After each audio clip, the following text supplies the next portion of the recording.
Man. Mm. That was Georgia Smith on my mind. She's on my mind. And I'm here to say one thing today, Paul. Yeah. Paul, one thing today. One thing. Georgia. Yeah. Because I know you're listening. Because our UK audience is going crazy right now. Bro. Georgia, I know you're listening. More of this. Yeah. More of this. No, more of this. All right, cool. Let's wrap it up, man. That was a podcast. Nigerian never can. Cool, you're playing this up. Nigerian. That's all we have for today. Hey, man. Sometimes you gotta get straight to the point. Straight to the point. Main thing. Fam, I am back with on one of my favorite platforms. Yeah. This podcasting platform here. Yes, sir. My name is DJ Kekz, otherwise known as the notorious KEK. Otherwise known as Kekavelli. Here with the only other guy I could have done this with. It was written in the stars, as Tiny Temple once said. Another person would have said it was destined. Let me not get too much into it because there's a lot of words I can use right now. But I just want to introduce my co-host, Paul Olabayo, otherwise known as Podcast P. Power to the people, we're back to do maintenance. Mm-hmm. Yeah, we gonna rock like crack when it came in. Yes, sir. It's me. It's me. Mm-hmm. It's Podcast P. Okay. And you're tuned into track 13 man. of the Two Stubborn Nigerians Podcast. Mm. It's not unlucky 13 though, man. At all. This is a lucky 13. This is a very lucky 13. This is the luckiest of 13s. Bro, how you feeling, man? Another week. Another pod. No, I feel blessed, man. Another week of pod, as you just said. We get to do this every week now. Every week. A lot of people would have quit. Man. A lot of people would have said, "Nah, I can't commit this much time to it." Man. Nas. Through the trials and through the tribulations, we here. We stay stubborn. Recording. We stay stubborn with it. You know what I'm saying? When Boris tries to put us in a new tier, man, we say we're gonna keep going. Come on, you know what I'm saying? When Matt Hancock says stay home, we stayed at home, but the podcast keeps living. Come on, man. You can't stop us. When Instagram tried to tell us no, oh my goodness. We say we say we don't need white man paperwork. Yo, Lord have mercy. You guys aren't ready for my Instagram run. Look at it coming. It's coming. Who do you think you are? How dare you then do that? Come on, man. Yo, Paul, I can't even give it to them today because I'm trying to say I'm still too volatile. You know what I'm saying? It's still, but through all the trials and through the tribulations, we stay stubborn with it. We stay Nigerian with it. Yes, sir. And last time I counted, there's still 2 of us with it. Man. So you're here. You're tuned in to the world famous Two Stubborn Nigerians podcast. Streamed worldwide in over 11 different countries. Countries like countries like Canada, like the United States, like Germany, man, like Norway, man, like Australia, okay, and like the greatest of Great Britains. Oh man, not so great. We're in lockdown. It's not so great, bro. It's a terrible place. It's actually the slum. It's the slum. These guys are great. I am in the trenches. I want to get out of here. I am so uncomfortable. Yo, Paul, man, what are we giving them this week? Man, today we're keeping it very simple. This is another one of those episodes where we're going to keep the main thing. We're going to really try and delve deep into a specific topic. And today I'm really excited. I know you're really excited. We're going to be talking about UK. We're going to be talking about the UK scene specifically within this year of 2020. We're going to be talking about the movers and shakers who's really just dominated the year. You see what I did there? The movers and the shakers. Yo, if you couldn't tell, this guy's a podcaster now. Yo, this is my day job. Great area. There's no great area. This is it. This is all I do. Like, you see what I'm saying? So we're going to be talking about the movers and shakers in the industry this year. We're going to be talking about who had control of the landscape That's that's another podcast. The landscape, like, what does It that is even bad. mean? Like, you know what I'm saying? Like, what is a landscape for real? For real? Like, it's in the bag. I don't know bro, what else it would be. we're just gonna be talking to you about some of what our favorite projects come out of the United Kingdom this year. And yeah, we're just gonna keep on focus. I'm really excited for this because I think there's a lot of great artists who have released great music that I really want us to get into and delve into and talk about. And that's what we got for them today. So before we even get into that, as we usually do on this podcast, as is the norm, we want to, give the people a chance. In fact, no. Before we even get into that segment, Paul, I feel like it's important for us on this platform to talk about not just the issues that we are fighting, but also the little victories that we can get as black people, as people of the world, as everyone. Everyone should be celebrating certain W's. So I want to give you the chance, the space to talk about what's going on in Minneapolis. Man, let's talk about it. Obviously, this year, Minneapolis took to the forefront of the world's eyes and the world's conscious for the tragic death, the tragic murder of George Floyd on May 25th in the Powderhorn Park area of Minneapolis. And, people across the world protested, they took to the streets, they lobbied, they called their they called their elected officials, they lobbied to the United Nations, they said something needed to be done.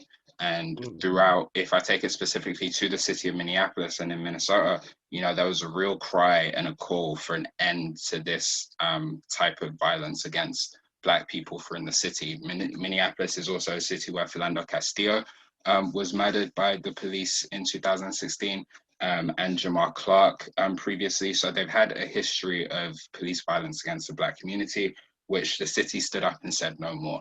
And this summer, they led a call for abolishing the police. They put it on it was put on the council's bill heading into the election. Unfortunately failed in that attempt, but the people remained unrelenting. And just in the past week, we had some huge news coming out of the city of Minneapolis as the city council approved the 2021 budget. And there were some major, major changes and some major, major victories for the push that came through in that budget. So in the new budget, just to give you some of the top lines, there has been an $8 million cut from the Minneapolis Police Department's budget. This is huge. It's not abolishing the police, but this is what we mean when we say defunding the police. An $8 million cut from the Minneapolis Police Department's budget. This is also the first time the city council has cut the Minneapolis Police Department's budget in over 20 years. At the same time, they've also committed to invest $2 million in effective community-based violence prevention programs. They've also changed the way that the police will work. So now property damage calls made to the police will no longer go to 911. It will go to another number, 311, so it will not be responded to by an armed officer. Parking tickets and traffic violations will no longer be responded to by an armed officer. And at the same time, they've also eliminated 22 Minneapolis Police Department positions. We're seeing the changes, and I really wanted to raise that to say congratulations and shout out to all the people who signed the petitions, who went to the town halls, who recorded statements for the virtual town halls. I was able to send in a few statements myself, thanks to the great work of organizations like Reclaim the Block and MPD 150 in Minneapolis. And I also want to use this time just to remind people, this is why it's so important to continue to sign your petitions, to continue to share things on Instagram, to continue to donate where you can, because these are the victories and successes that can come out of that when we do. So once again, just shout out to the whole city of Minneapolis for these great victories that we've got. But this is just a small victory. This is a victory in one battle in a wider war, which we're all waging and we'll continue to wage. But shout out to everyone who made this happen. Everyone out there listening, carry on signing those petitions when you can.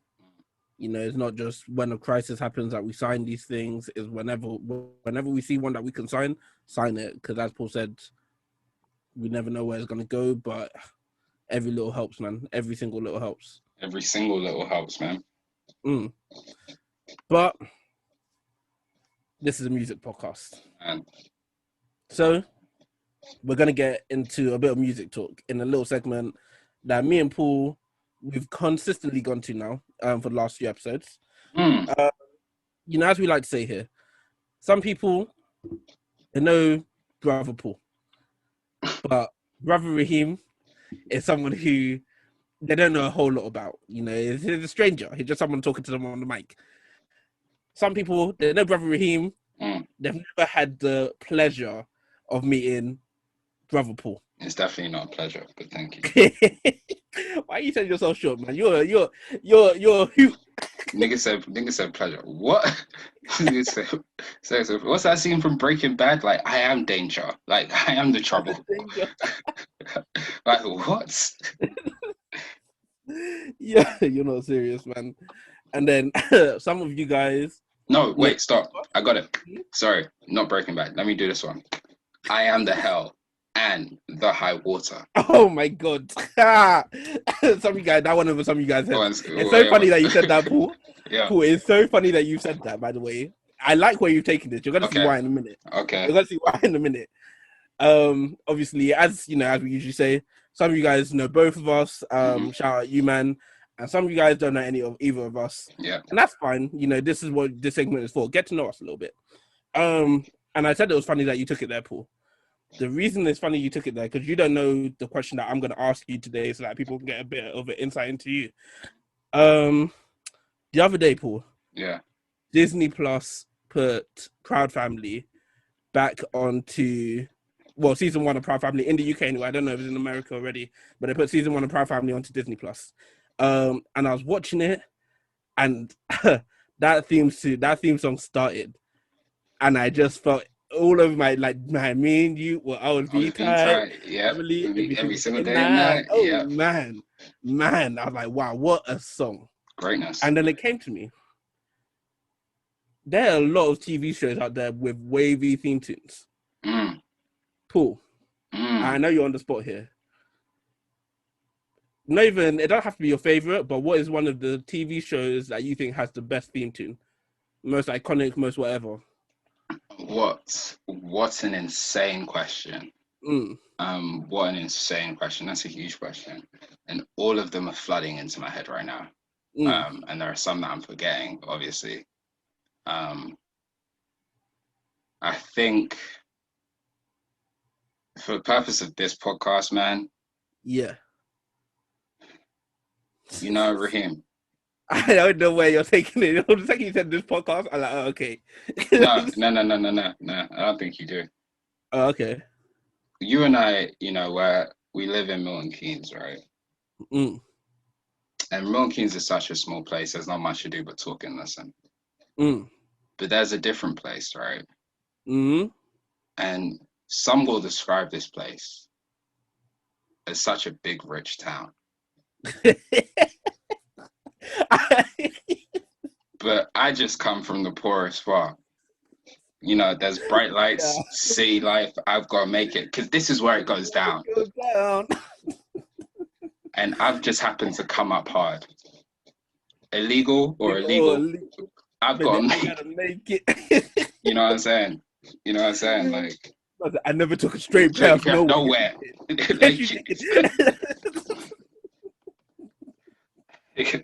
No, to be fair, with 50, he probably didn't because he can't walk straight. He has to walk in zigzags. Yo, that nigga be chilling in restaurants, people throwing chairs at him. Like, never taking a straight off. He can't. No, I would maybe have to go big rich town from Power. Like, I think that was just it all, especially in the first 4, maybe I'll stretch into 5, but definitely in those first 4 seasons of Power. Like, it just set the tone, you know what I'm saying? Like, you waited for that to hear that, and that's when you knew you were really watching, like, Power, you know what I'm saying? Like, it wasn't one of them where you press play on Netflix or however you watched it and you went out the room. Like, nah, you had to sit and hear that intro because it touched you, it hit you, man. So I think that's one of the few is really one of the few intros that I listen to fully every single time. Every single episode of Power, I never skipped it. Yeah. I like that choice. I like that choice a lot. How about yourself? I'm gonna switch it up a tiny bit here, right? Okay. Not a whole lot even. It's very much in the same vein. Because obviously after I thought like, oh, what's my favorite theme tune? I was thinking a lot, and I almost landed on M to the O to the E to the. Like, I was almost so comfortable with that decision. Yeah. Until literally yesterday. And a lot of things keep on happening the day before we record. I need to figure out what's going on with this whole algorithm that God has put down on us. But I appreciate it. But literally, I was on YouTube, and out of nowhere, I see one of my favorite animated characters of all time standing next to another one of my favorite animated characters of all time. If you couldn't tell who I was talking about, it's Riley and Huey of Boondocks. Come on, man. That intro, Paul, I am the stone that the builder reviewed. The individual, the inspiration that made Lady sing the... Oh, my God. What? Yeah. The beat, just the way that it ended. Yep, no, hard. Hard. You know, when people go on social media and they talk about the culture, like, that is the culture, you know what I'm saying? That whole intro, it's the perfect intro for that show, you know what I'm saying? Like, like they never use it, they never mention any of the words. Like, I don't necessarily know who did that introduction, but it's just the perfect intro for that show. Like, they couldn't have introed that show any other way. Literally, it's one of the, like, because a few TV shows now have changed up their intro throughout the years. And, you know, sometimes it's cool, you know, you change your intro. Like, anime is notorious for doing it every new series. Every series, yeah. Like, Attack on Titan pissed me off because when they changed that intro from the classic that they have, it really, like, let me not get into it because if I start my anime rant now. Bro, Hunter x Hunter as well. Oh, my! They did it as well, and it threw me. I thought I was watching a different show. Yo, now I have to skip it because I was ready to see the last one. I just learned the words. Like, yo, when the Naruto did that, I was upset for weeks. I almost stopped watching the whole show just because of that. Just because of that. But nah, yeah, like some TV shows they can get away with changing it, and it's fine because you don't have that iconic intro. But when you have an iconic intro to the level that Boondocks and even Power has, yeah, you can't change it anymore. Like, this is your intro forever. Yeah. Because this is almost as big as the TV show itself. That's it. Like, in West Philadelphia, born and raised, like, Martin, you know, it's just Martin, like, yo, classic, just like that. You know, you haven't even done anything too crazy, but fam, in the vein of Disney Plus, it's crazy because there's actually 104 days of summer vacation. And school comes along just to end it. Oh my God, it was just facts. Bro, he was just spitting facts. Like, my 13-year-old self just said, "This nigga spitting." Like, this is bars. You don't know nothing about this. Like, going crazy. Nah, man. That's our get to know our segment for today. We kept it short and sweet. We could have made it longer. We're going into some movies, but I think we'll save that for another time. We'll save that for another time. Okay. So, Paul. Yes, sir. It's time for UK talk, man. Yeah, man. Time for UK talk. As you said earlier today, it's been a long year, and us as a podcast, we haven't been around this whole year. We've been around from the fourth quarter, basically. Yeah. And we've spoken about a few UK albums. You know, if I'm looking back on our episodes, I can't remember which episode specifically, but we've spoken about Pot of Paper's album. Yeah. We've spoken about Heady One, which were two of the bigger albums, two of really good albums that came out this year. But we want to show love to a lot of the UK artists that dropped this year that we think need to have that light shone on them. So, Paul. UK artists that you want to shine a light on? Man, I gotta take you to some drill shit and talk to you about Loski. Man, Loski released the album Music, Trial, and Trauma, a drill story. he released on November 20th. The album comes in at 16 songs, 48 minutes and 58 seconds, so essentially 49 minutes long. And who else? Where else are you getting that deep dive?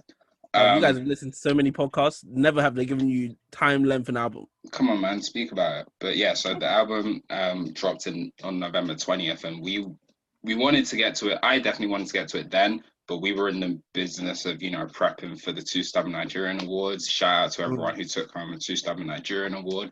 We're already beginning to collate the nominees for next year's extravaganza, which will be held in Tax and Caicos, inshallah. All of you should be praying. But yeah, so the album came out, and it really caused, like, Loski's a really prominent artist in the UK to anyone who doesn't necessarily know. Like, he's really come into some level of superstardom, or some level of stardom, at least in the past few years. He's one of the, like, at least to me, like, one of the best voices in drill. Like, he has an iconic voice, he has some iconic songs, he has some hits that you just can't go anywhere with. He has an intro line, which is one of the best intro lines in UK drill ever, where he says, "Fuck what my bro done, that's my jigger." Straight. So this was a really highly anticipated project. And, one of the things that I always talk about, not necessarily on this podcast, but definitely on my blog, Clearing Out My Mind, which can be found at my link tree, at Paul_Olabaya, is I love albums where the album title tells you what the album's about, right? And so he literally calls this music, trial, and trauma. So you know what you're getting. You're going to get music about the trials and the trauma. But then he adds that second caveat, which is this is just a drill story. And you literally get a story of drill. You know what I'm saying? You literally get a story of the life coming up, being in that environment, dealing with what he was dealing with the traumas, dealing with the success of music, and dealing with, knowing what you've done in the past, allegedly. Because all of this is alleged, of course. Dealing with those alleged past transgressions, but putting them all into music and then doing it. And what I've really loved about this project is the manner in which it was done, both on traditional UK drill beats that we would expect. You get those traditional drill songs like Basil Brush, but then you also get songs like Niger Man with Davido, or you get songs like Cute with H, and it gives you a different vibe. And I think something that we've spoken about, we definitely spoke about in terms of Heady One, is the manner in which these like traditional UK drill artists are showing their like versatility on their albums in ways that as casual fans we may not have seen before. So to see it is extremely refreshing, and to see that they're able to be that versatile and still be good and still be authentic to, themselves is amazing. It's amazing. It's been great to see. Honestly, this album, it was really, really good. And Loski, for me anyway, I've always sort of had high hopes for Loski, just because I remember there was a time, especially if you're not from the UK, you probably missed it. I don't know, definitely. But there was a time where the Harlem Spartans were going crazy. Fam, they were going nuts. Like, you couldn't go anywhere in the UK without hearing Harlem Spartans. Like, yeah, gripping that ride. Oh my goodness. I should start. It was a movement. And I remember at that time, there was a long time there where I enjoyed it, but it wasn't that crazy to me, to the level that everyone else was speaking of, until I started to really hear Loski apart from everyone. And I was like, oh, okay, this Loski guy, like, he sort of drew me in, and then all of a sudden everything made sense. Like, the whole Harlem Spartan movement, I see why everyone's getting excited. Me too, I'm excited. Like, so Loski was one of those artists that I've always had high hopes for. Obviously he went to prison. He's now out, thank God. And him being out, like, his work rate, this album, the singles he's dropped apart from this album have all been great. Absolutely. I don't know if you, like, there's really no disagreement. This one of those albums, like you said, it's similar to Heady One, where the versatility definitely shines through. Like, he hasn't stayed in one bag. He hasn't stayed with one sound. He decided, okay, let me take it here, whilst also it's not too crazy. It doesn't sound like I'm chasing this. Like, we've seen other artists, like, just recently, we spoke about Davido, where it was like, oh, okay, you've changed sound, but for whatever reason, it sounds like you're now chasing that sound, rather than this is a sound that I'm showing you I have this bag too. Loski, Heady One are two people who have showed us, okay, we have this bag too, but it's still me, and you're not gonna get that messed up at all. Also, I just want to like say, in saying that about these artists, which is so true, I want to give a huge shout out to the producers and engineers who have been working on a lot with these different drill artists across the United Kingdom, because not only have they like honed and perfected that traditional like stereotypical drill sound and pattern and beat pattern to allow each artist to come on and bring their own twist and take to it, but then like where they've been able to diversify sounds, you know what I'm saying, and either slow down or speed up tempos, give a different drum pattern and allow these artists to still tell the same drill story, still bring that same unique storytelling and vibe and flow and lyrics onto different beats, which maybe we weren't seeing in like the past 2-3 years. This year especially, I've seen that across so many artists, like not just Heady One and Loski, but like I could literally sit and name a few more who have also been able to do that in ways that like I didn't know that they could do a few years prior. Yeah, that's 100% fact. Like, we're gonna get into it this episode, isn't it? Because it's our UK episode. But yeah, 100% right. Like, the beats have just, I don't even know how to describe it. It's almost as if they said, "Okay, cool. We've heard this beat, not even this one beat, because there was a lot of drill beats out there. Yeah. But like, we've heard this style now. Let's see how we can really expand this, how we can make drill bigger." And I think that one aspect alone probably added like a whole. It's made drill now a sound, one, that's not only international, but two, now I'm looking at drill as something that is going to be around for a very long time. You know, just because of that one change. I was thinking this, like, obviously on our last episode we did hot ones and we did hot takes, and you asked me about prediction for 2021, right?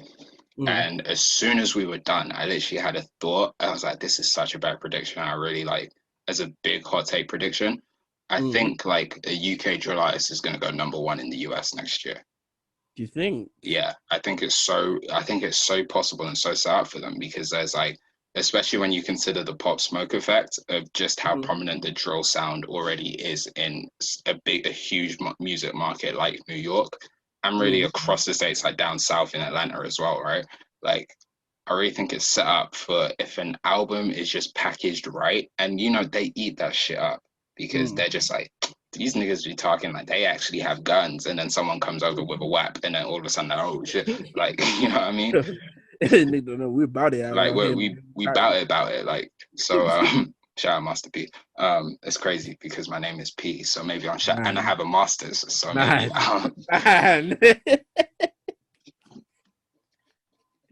this guy does all the science. Hey, listen, it's crazy because I ain't done science anyway. But I do actually think, like, I think especially with the way that these guys are now able to diversify themselves, you know what I'm saying? Like, you couldn't have told me the first time I heard Heady One that he and Future could be on a song, right?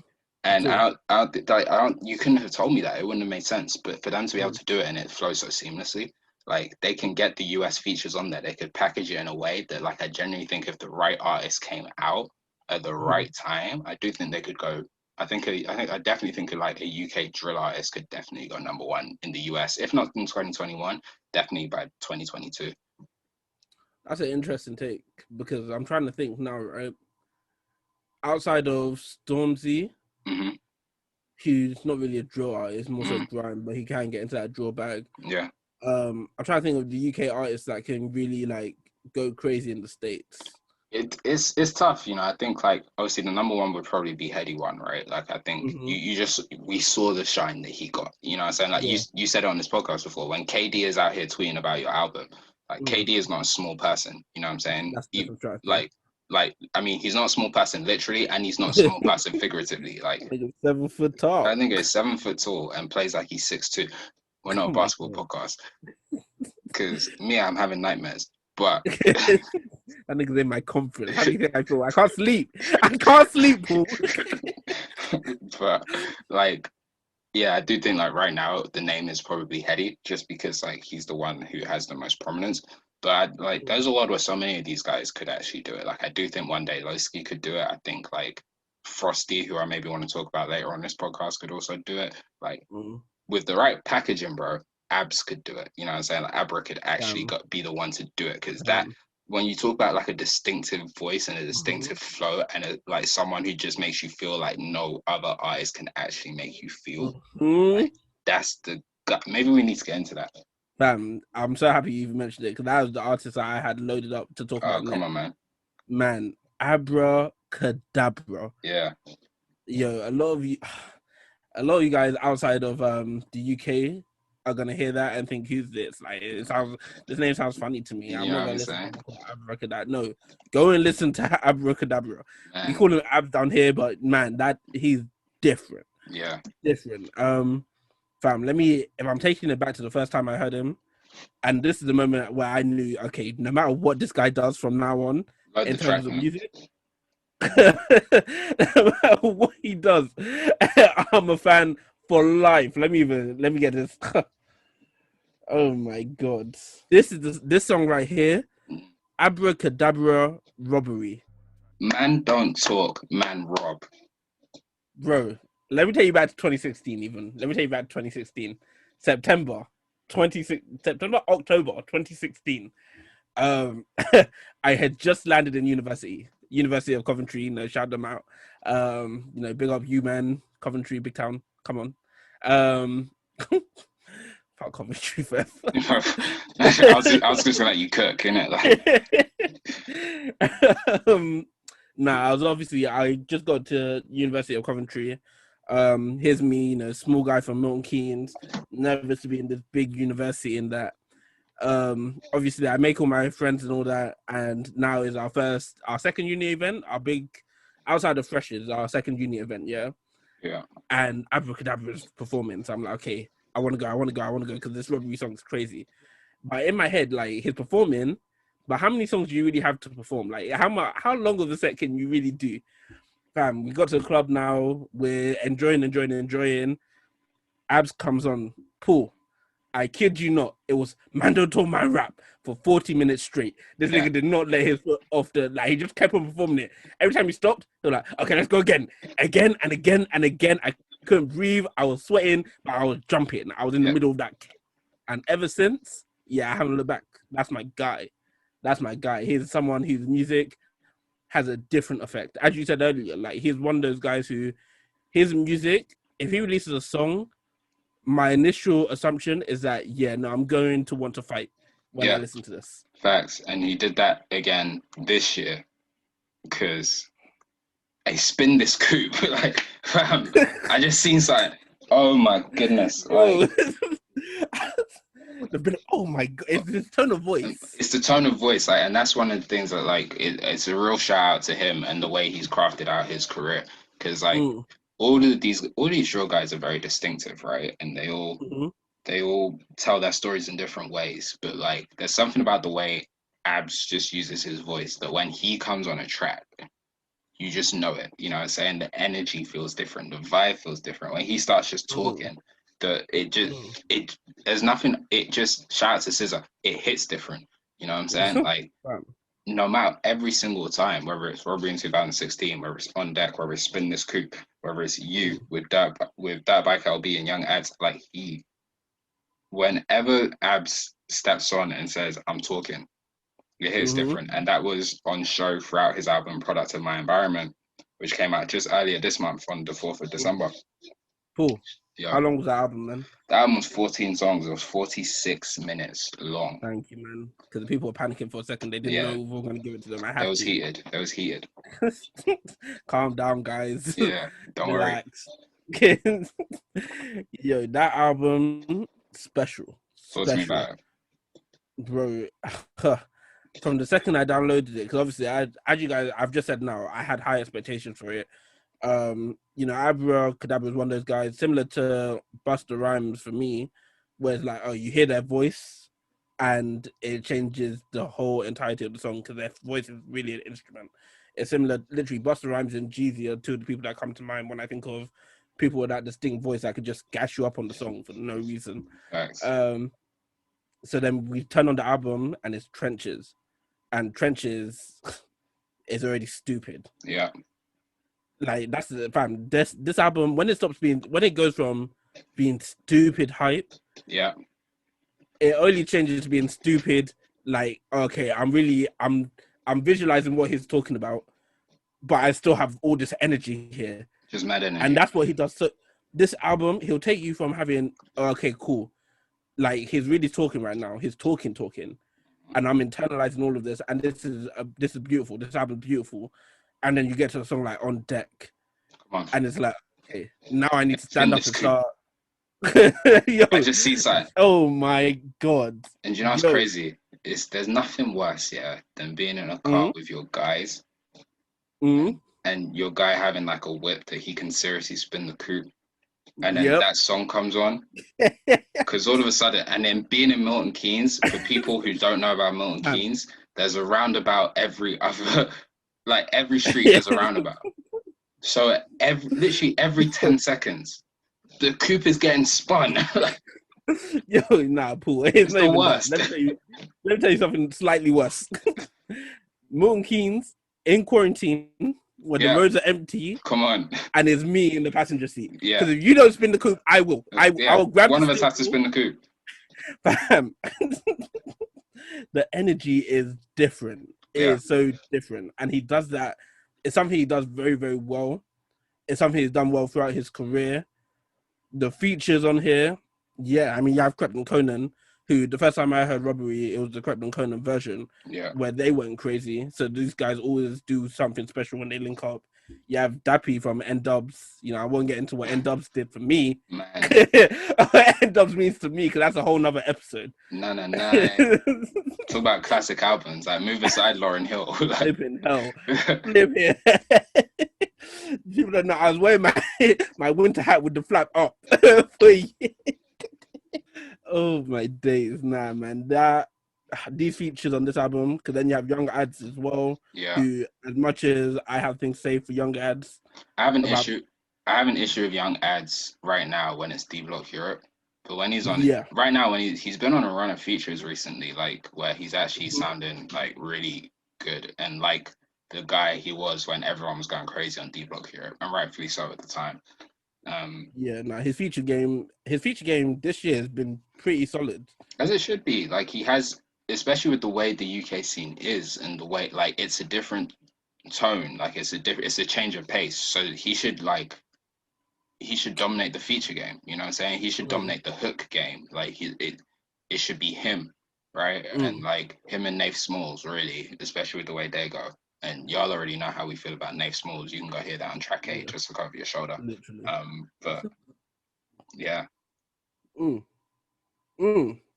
Nah, man. As I said, like this album for me, again, it would have gotten its own. It would have been in an episode by itself, or maybe not by itself, but it would have had an episode where we really go into this album and pick it apart. Yeah. Because it is that good. It is solid album. Yeah, I mean, I completely agree. Amazing album, really good project. Really good project, obviously coming in here in the fourth quarter, the last month of the year. If I can, Kekz, go on. When we're talking about great albums from the UK in 2020, okay, I have to take you to January 24th. January. Oh, okay. I have to take you to 14 songs. Okay. 44 minutes. Okay. I have to take you right here. How can you sleep at night, man? When you never even fight for your right? Do you see how much of a prelude that was? Because think about how much we've been fighting for our rights in 2020. Damn. Every time that song came on, I was like, I can't sleep right now, man. I can't sleep right now. That was, of course, had enough petitions. That was, of course, the song "Fight for Your Right" by the one and only J Hus. Man. Off the one and only Big Conspiracy. Man. Paul, I'm gonna let you finish. Yeah. I'm gonna let you finish. Yeah. But the people in America don't know what J Hus is in the UK right now. Man. Not even right. What did J Hus is in the UK? Period. Fam, this guy. Is it fair to say he's probably one of the 2 biggest artists in the UK? Facts. Today. Especially in like the modern scene. Like if you take out the legends of the game. Yeah. I think he's number 1.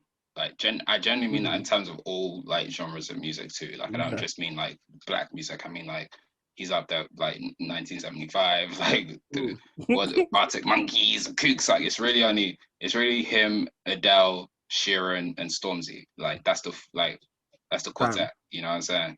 And Adele's from Jamaica, so like you know what I'm saying.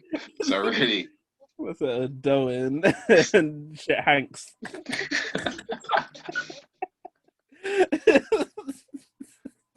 Let's end it. I don't know what we're doing. Yeah. When it comes to J Hus, mm-hmm. if J Hus in the UK and soon come, because he's one of the artists that, if we're talking about artists that can be number one worldwide, he can easily do at any given point. It's just about people hearing it. It's about time. But, he is one of those artists where when he says, "Okay, I'm dropping an album," people will literally sit down and wait. Everyone else in the UK has to stop. Facts. If you're recording an album, if you're planning a release date, and J House says, "Oh no, I'm releasing next Saturday or next Friday," should I say? You have to push your album at least a month. You actually have because nothing else is getting played. And he started off the year with obviously Big Conspiracy. I mean, just what a way! Like it started off. I mean, it ended up on our end of year album of the year like discussion board. Like it was really in there, and deservedly so. Big Conspiracy is just a phenomenal album. What J Hus's ability to weave in and out of sounds is so. He's a chameleon. Like he just fits in any genre, any pocket. Like he uses his voice so distinctly well. Like if you told me the guy who I heard say posted on the block like a low life, I like my Fanta with no heist, and the lean and bop guy was also going to be the guy who's able to give me a song like Play Play, and one and only featuring LMA. Who one day will hopefully be my one and only. Yo, Georgia, if you're listening, I'm lying. Like it's not that. No, it's just for entertainment. Oh my god. Nah, man, you're 100% right. Like this album here, and you know what? Even before we even get into this album, for a very long time, I had that whole struggle of, okay, what do I even categorize J Hus as? Like, is he rap? Is he R&B? Like, I couldn't categorize him for time. It wasn't until I sort of just accepted, okay, this guy has no box, because just looking at his catalog, someone who has De La Jour who can really just go crazy, really just go crazy.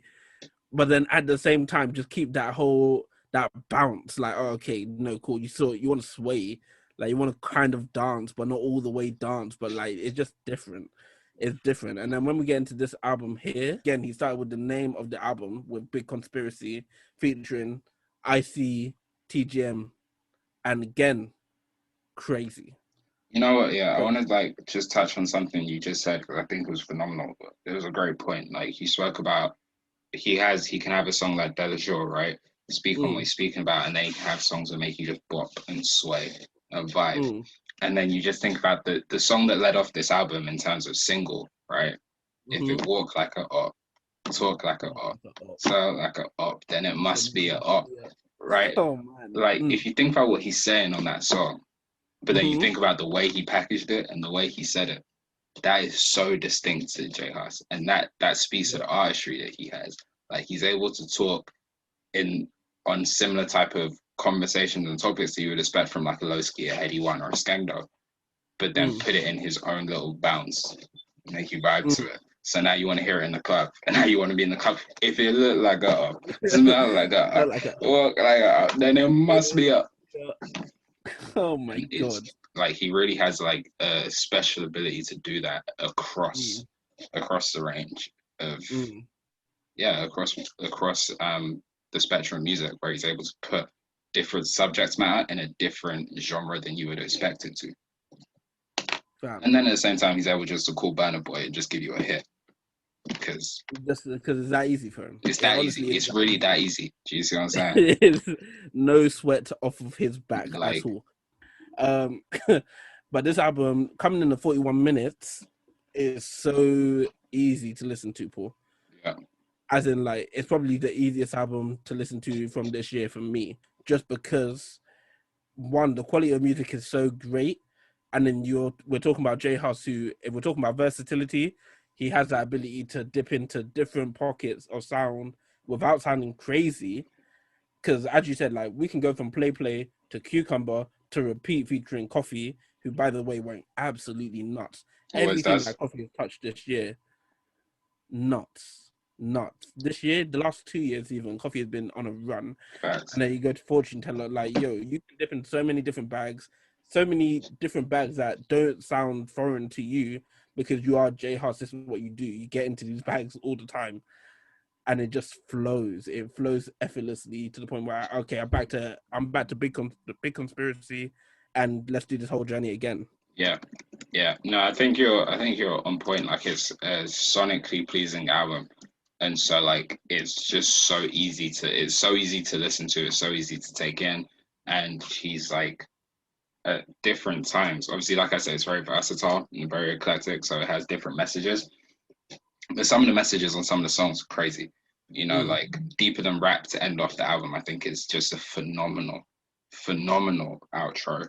Love, Peace, and Prosperity. I've already played you part of Fight for Your Right, and, like, just that messaging in itself, you can already see where he's taking it.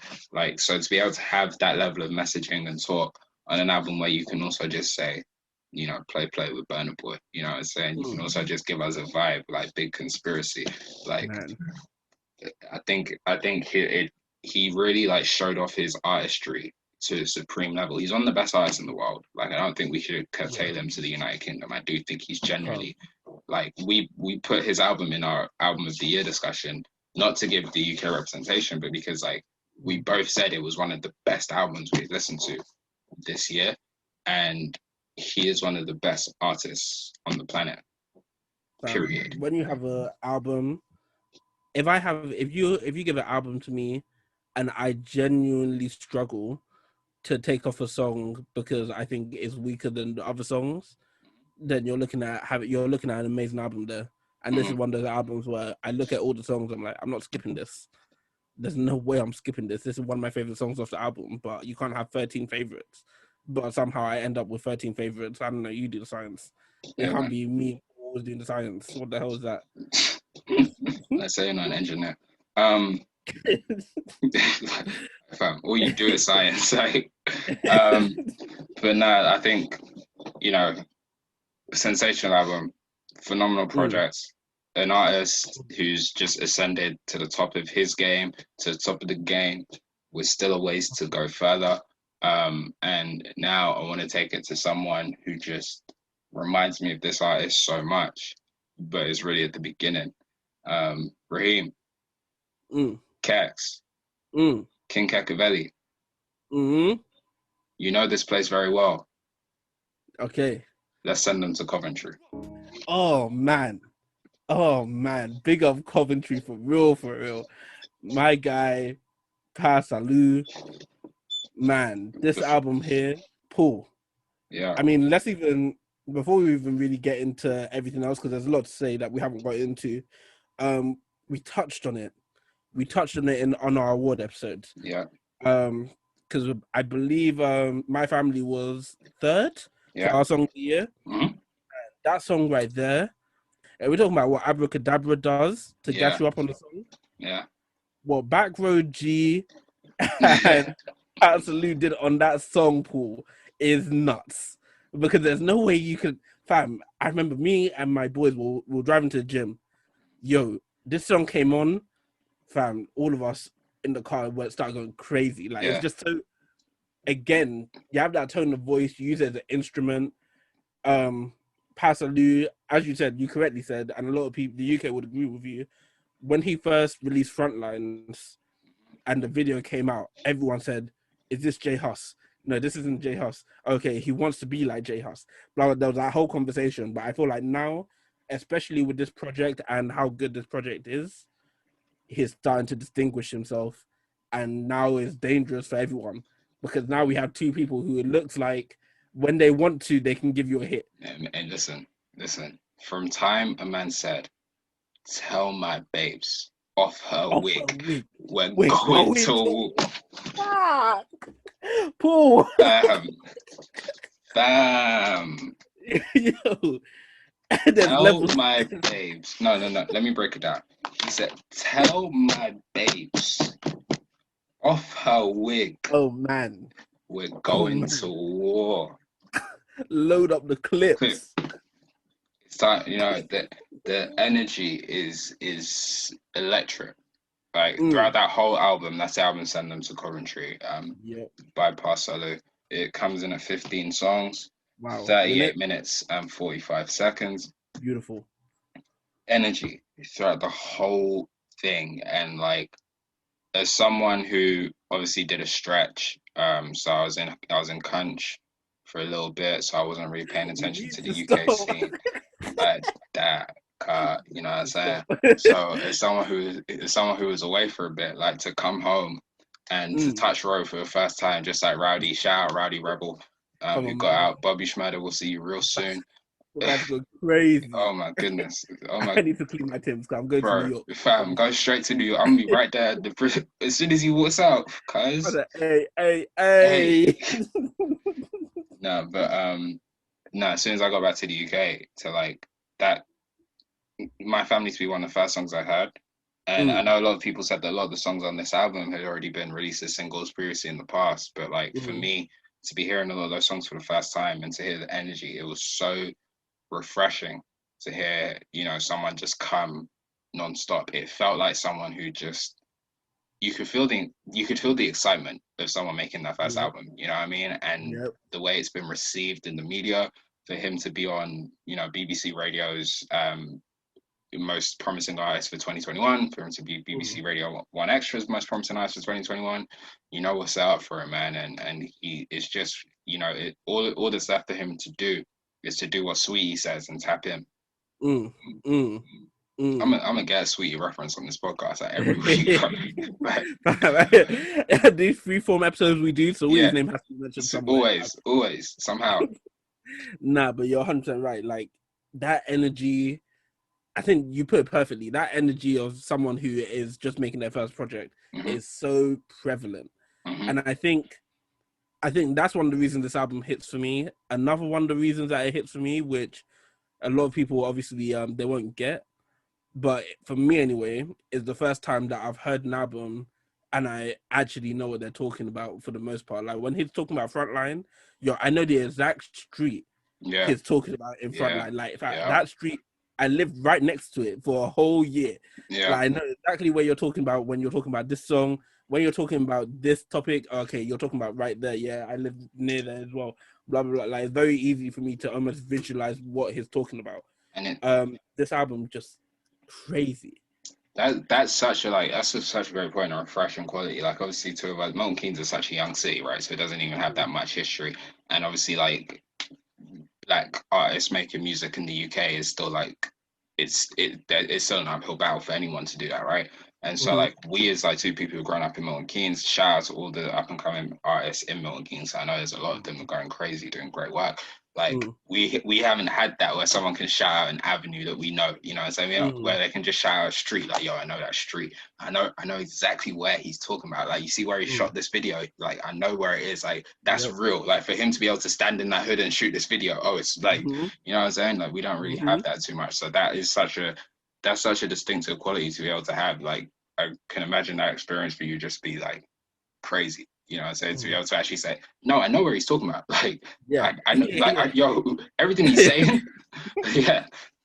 Like, I legitimately, my first year accommodation is legitimately 2 minutes from where he's talking about when he says Frontline. So it's like, it's crazy, isn't it? But this album, as a whole, as I said before, he has that ability that I think it's similar to J Hus, where it's like, okay, you can make a concise album that sounds really good, and I'm gonna have energy listening to it where I want to dance, but you are actually talking about like really, really prevalent shit. Yeah. Like it's a brilliant album, man. It's a brilliant album. Again, the features go crazy. Yeah. I mean, I shouldn't have to say more than Back Row G, loses his damn mind on this album. He loses his damn. I said, blinked on my. Oh man, oh man. There's no way I can listen to this song and not be just overcome with energy. Like, it's crazy. It's crazy. As you can tell, man, we really love this album. It was definitely one of the best albums, really great albums come out of the UK this year, and I would recommend anyone who hasn't listened to it to go and listen to it for real. For real. Paul. Yeah. As much as I'd like to stay on this album, I feel like we need to change pace, right? Okay. Now I want to change it a little bit. I feel like we've spoken about a lot of males. I want to shine a light on this female because she's up and coming. She hasn't dropped an album yet. But from what I've heard of her this year, she has a fan in me. No matter, like, at this point now, I'm waiting for the album. We'll see what the album does when it comes out. But I'm here to be a fan off rip. The artist's name is Shaybo. Man, I haven't got enough good things to say about her. Her presence, the few songs that I've heard from her this year, crazy. That Daily Duppy that she released, insane. And here's because she released what was the song? Do Ballet, which Paul. If we're talking about songs that came out from the UK this year, yeah, crazy song, crazy. Here's my one critique of Shaybo, which is such a minor critique, based on the fact that she is a newer artist, right?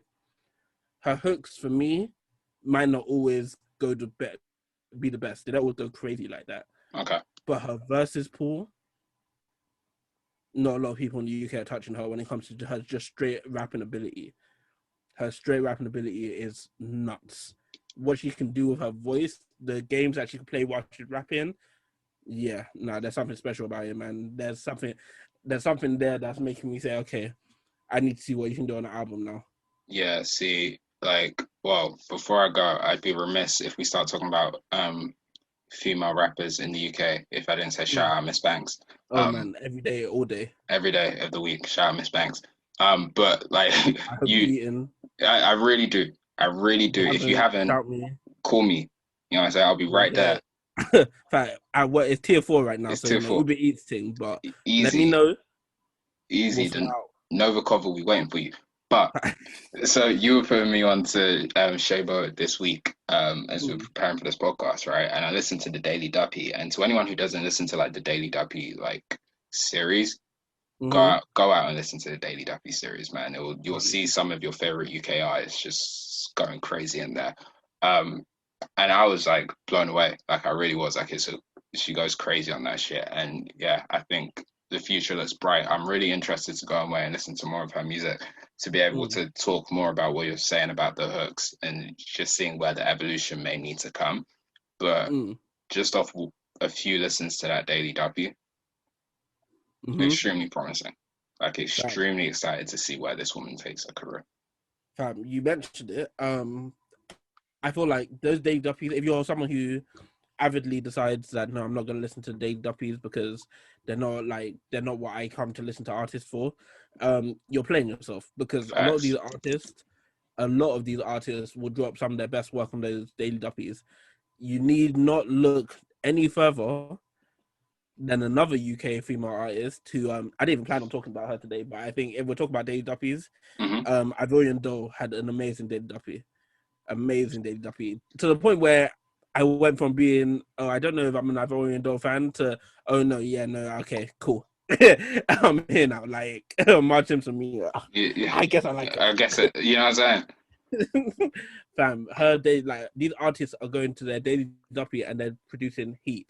But I remember the Lot of Boys when, I think it was late last year. Yeah. And it was one of their best, because I loved the Lot of Boys' first 2 songs, and then they released Birmingham, and I was like, I'm good on this. I think it'll go crazy for people in Birmingham. I'm not from Birmingham. It doesn't go crazy for me. Listen, I was in Birmingham when that came out, because in first year I went to uni in Birmingham, which if anyone who knows me, they know that I didn't, but I did. Yeah, it's a story for a different day. You're so far from it's a story for a different day. It's a story for my therapist. But being in Birmingham when a lot of boys Birmingham came on, fam, with that Brummy accent too, fam, I was fucking tweaking, bro. Are you dumb, fam? That's it, man. I'm from Birmingham, bro. 0121. What are you talking about? I love that shit. I can only imagine the waves that I would have done there. Oh, Because I crazy. purposely avoided Birmingham for a minute after that song. It was crazy. I knew they wouldn't leave me alone with that shit. It's crazy. But nah, yeah, that song sort of, it put distance between me and the little boys for a minute. And then when their Daily Duppy dropped, and I was like, okay, let me listen to see what they've been doing recently. And I heard that Daily Duppy, I was like, I was a fool. Me personally, I was a fool for letting that distance grow between us, because this is what they can do. That Daily Duppy is really a platform. Even J House, when J House got out of prison and then went and did his Daily Duppy, it was crazy. Different. These artists bring their best work to the Daily Duppy, and there's never a letdown, to be very honest. Shout out. Yeah, but back to Shaybo. If you haven't listened to her, if you haven't heard of her, go and do your research, go do your Googles, download the music that you can from her. I'm telling you now, and Shaybo, if you're listening, expectations are up. They let us down. That album has to go crazy. Yeah. That album has to, because there's really a spot open for that female UK artist spot. Yeah. It hasn't really been like locked off yet in the way that it sort of isn't in the UK, in the US, but it sort of is, where it's like, okay, who's the top US artist? And you're really looking at a few people. I mean, US female artists, should I say. You're looking at a few people. It hasn't really been locked off like that in the UK. Anyone come and grab it right now. I want it. I have my hopes up for it being Shaybo. Miss Banks, you know where you are in my heart. Like, if you can grab it, I'll be so happy for you. But as it is, it's open. I'm not even gonna say it's open. This has been a fun topic, man. This has been a very fun topic. Showing love to all these UK artists. This would usually be a nice place to stop, Paul, but I would be remiss. I would be absolutely remiss if I didn't bring up someone who has been doing amazing things in the UK as of late. It's funny because the first time I heard of this person, I really took him. I didn't pay him any respect like that, in terms of, I liked the song that I heard, but I thought it was a meme. I really thought it was nothing but a meme. I wasn't expecting more music to follow.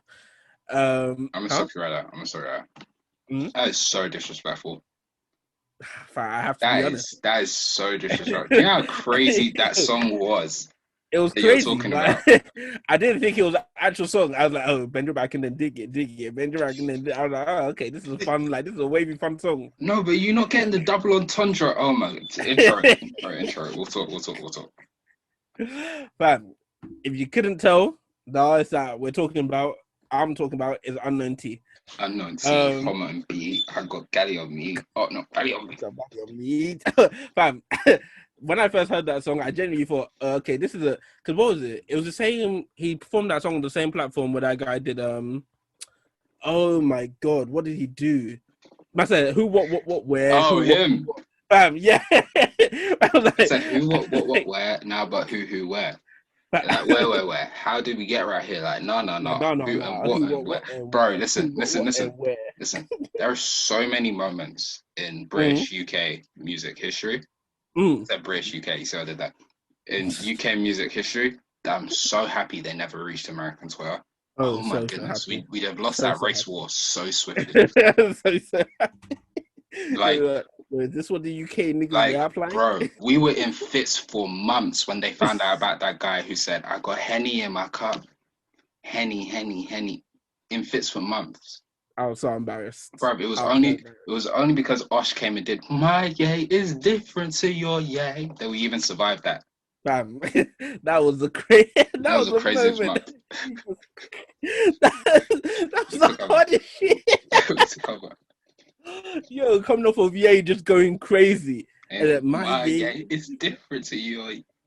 Bam. The camera. Man came with visuals. Oh man, but nah. Back to Unknown T. That was the reason. That was the main reason why I thought it was a meme, because it came from that same platform. And after seeing who, what, where, It was more so, to me, everything from there was sort of a meme to me. But that song went crazy to the point where it was like, I was avidly looking forward to hearing it at certain places such as Carnival. Now Unknown T since then has not stopped. Every time I hear Unknown T, I'm impressed. Talking earlier this year, he released a single called Dumper, that was released through No Signal, and man, that song went crazy. Like, oh, fam, that song was flipping nuts. And now we're getting to his album. His album, again, nuts. 45 minutes, 16 songs long. If we're talking a lot of what we've spoken about today had been different artists who have been able to use their voice almost as instruments. Like, it stands out from the rest of the crowd in that their voices are so unique that you can't even copy it at this point. Like, this person's voice is so different to this person's voice, and the way they use their voices so different. And Unknown T is no different from those people. His voice, his flow, his cadences, like everything's just so crazy. Everything's so like on point and crisp as well. Like it feels so deliberate. You know what I'm saying? Like the slight inflections when he says one word, holding a word so it like extends the word, if you understand what I'm saying. And I think if you've listened to Unknown T, you'll know what I'm saying. Like the way he'll just elongate a word by holding it. Like it all feels so deliberate, and it all adds to like the story. I think one of like, just to say this about like drill and like UK artists especially, I think something that goes understated about pretty much all of them, right? And that's Abs, Loski, Heady, Unknown T, like the list goes on, is they're phenomenal storytellers. And a lot of the times it's because they're telling stories about like their real lives, or lives that they've experienced.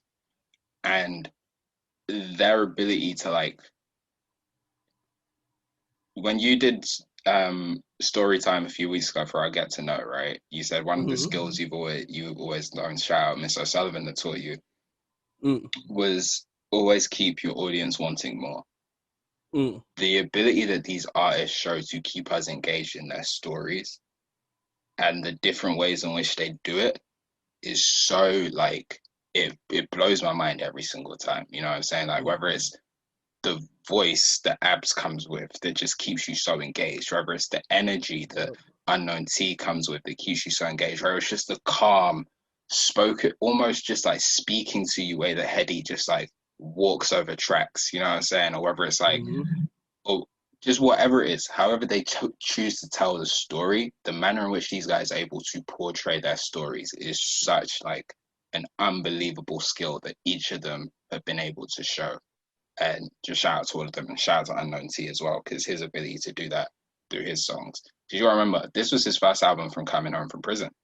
He did a stretch for a bit, and so to be able to tell those stories on songs like Fresh Home and songs like aptly titled Prison, like it was, yeah, just the ability to just tell stories is something that I think goes understated in UK artists and Unknown T as well.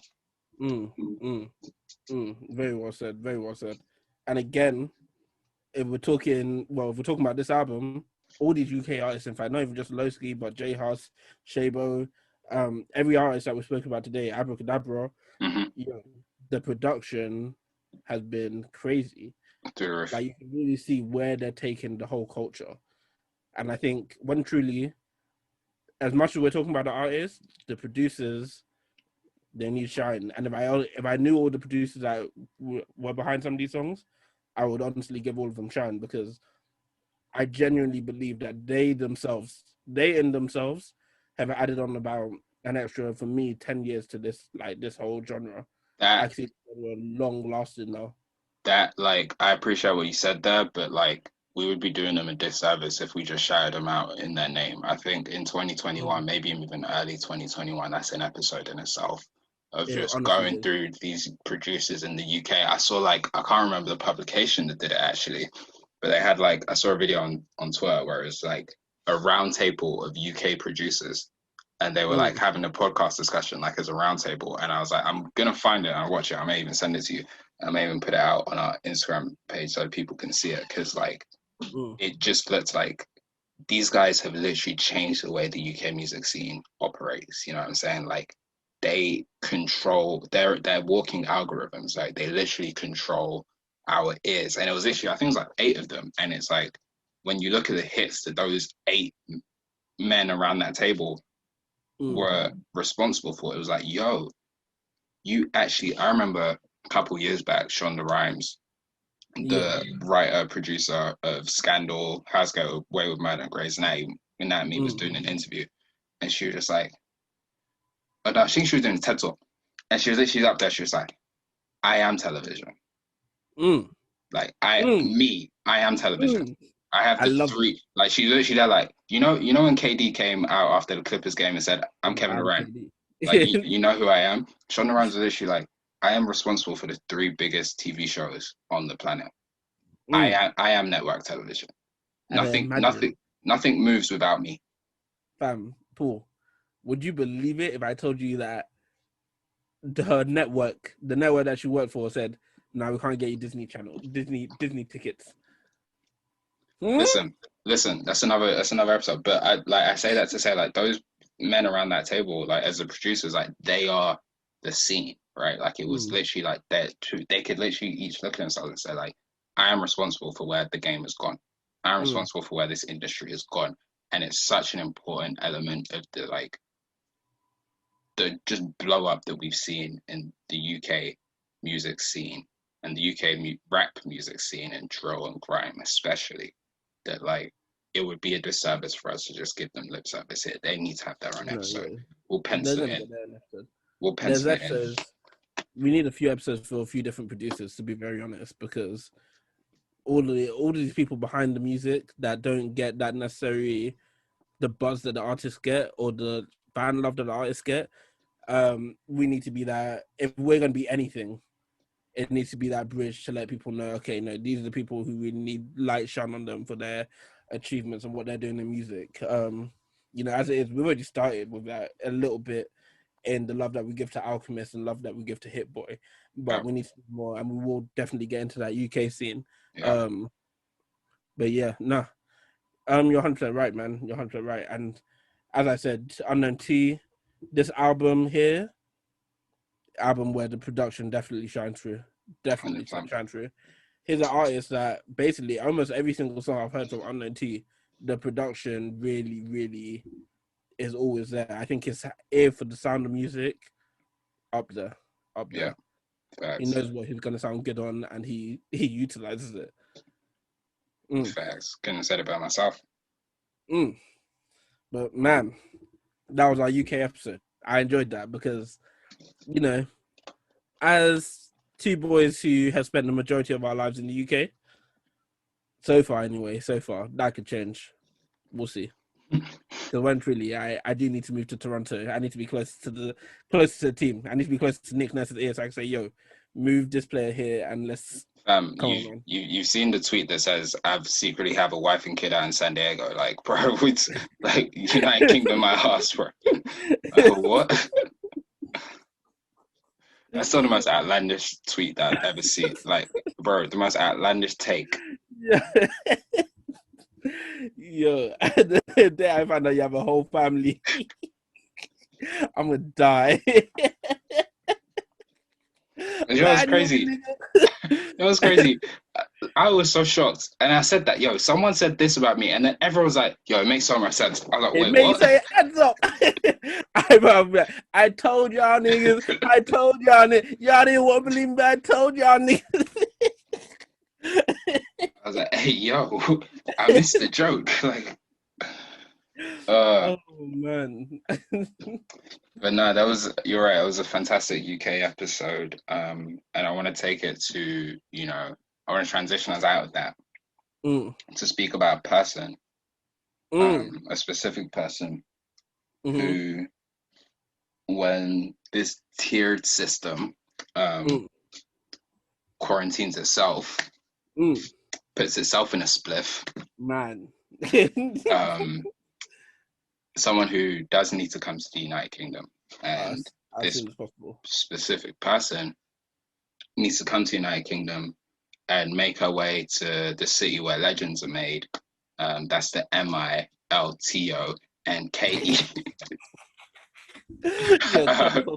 Hey, tell me something. Hey, producer. We done for the day. Nah, of course, we've come to that time in the podcast where we come together as a congregation to just discuss, to conversate, associate, instigate, about what Armani Caesar, the Liz, has done this week. Oh man, Paul, what you do this week, man? Man, this week on the 18th of December 2020, she, alongside Benny the Butcher, Conway the Machine, and Westside Gun, took to a stage. That sounds like Griselda's finest. They took to a stage in Buffalo to perform a show live on Tidal, and Armani Caesar did Armani Caesar things, and she killed. And it was great to see, and it just reminded me of the fact that when she comes to perform in the UK for the first time, we'll be debuting our new album on that show as the headliner for that show. Yes, sir. Yes, sir. We're just putting it out there. We're just letting you know what's happening. But when truly, my only goal for that whole thing is that, one, we have backstage passes, and two, Armani Caesar will be waiting on us.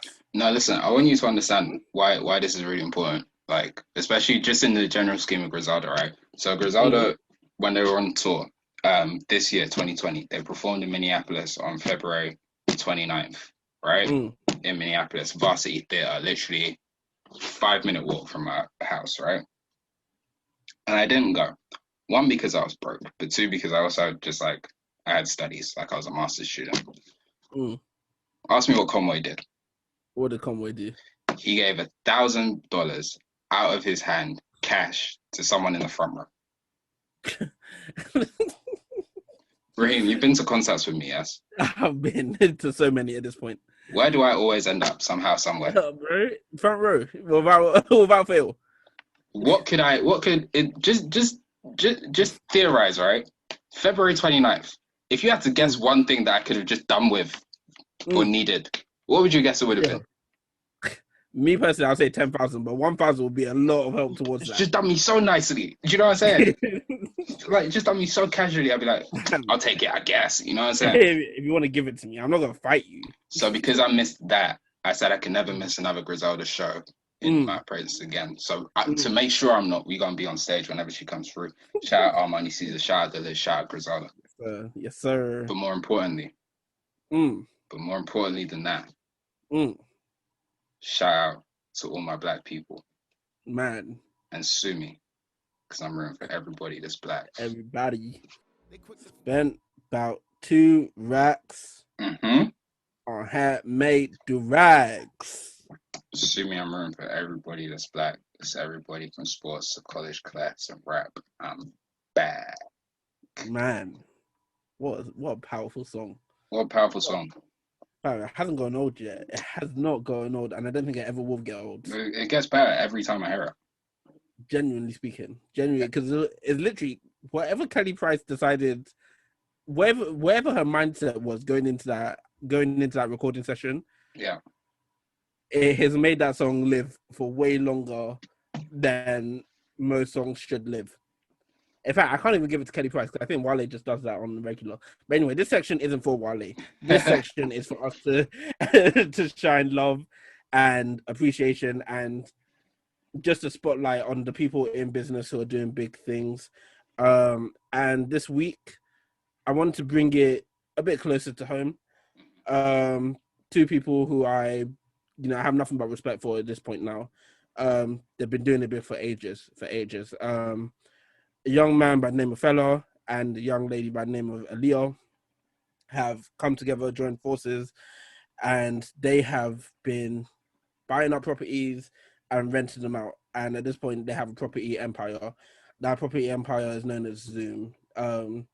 These guys operate out of Birmingham, and I just want to shine a massive light on them because for young people to be doing these type of moves in business isn't something we see a lot. So then for us to now add on the fact that there are 2 young black people doing these things in business Speak on it. is something crazy in its own. It's just unbelievable what they've accomplished, man. I'm so impressed. Again, like I say, they're young because they're younger than me, and I'm young. Like Paul, we're both here. We're sitting here at the age of 23. Yeah. These guys are young. These guys at the age of at 22, what were we doing? We were in uni struggling. Like we just said, £1,000 at any given point. Bro, it would have changed my life. I would have cried. I don't think you understand. You don't even know what this means to me. Fam, for these guys to have not just one property, for me to be able to sit here and say they have a property empire, I think that just speaks volumes to what, one, they've been able to accomplish, and two, like I always say here, when you see someone accomplish something, that's the blueprint. They've now opened the door. There's no reason more can't do it. So if you're listening and you're here thinking, I want to start this, I want to do this, I want to do this, there's no reason you can't do it. There's nothing holding you back except for your own mindset. Go out and do that. Beat the barriers in front of you. Jump over those hurdles. Oh man, huge shout out to them. Like a property empire. When was the last time you watched Empire? Sometime in 2013. Like a decade ago. We started acting a fool. And got dreadlocks. The moment I saw that nigga with dreadlocks, I was like, I made the right decision. Yeah, I need to come back to the show. Nothing is bringing me back. No, that was beautiful. That was inspiring. Truly, shout out to them. This week, I want to shout out a collective of people down in South London, known as Decolonized Networking. That's Decolonized Networking. And what they do is they're focused on creating professional and productive networking events for young, Black, and people of color from South London. And they've been doing amazing things. They only really started in the summer. Just this summer, they're led by 4 amazing people. Shout out my girl Pam, who's on their leadership team. And they've already been putting on events to just connect young, Black, and people of color in general to leaders and people who are prominent across different industries, across different spectrums. I would recommend that every single person that hears my voice and hears these words goes and follows Decolonized Networking on Instagram to see the different types of events they've got on, to see in any way that they, in their own industries, could potentially align themselves with the organization to help and to help, create a network of successful Black people. You know what I'm saying? Create a network, create a ladder, create resources, be a contact, be a connect, be a plug for a young Black professional coming up. And I think it's just an amazing initiative that those guys are put on. Like every time I see them do anything, I just think it's sensational. So shout out to them. That's Decolonized Networking. Beautiful. That was beautiful. And, shout out to all of you Black people across the world doing just big and amazing things. And, we really appreciate you. We're going to continue to shine a light on each and every one of you. Hold on, wait. I know what you want to do. But before we even do that, I'm even thinking, obviously, a lot of you guys listening, some of you guys follow our page on Instagram, which is at @2_stubborn_Nigerians. Yep.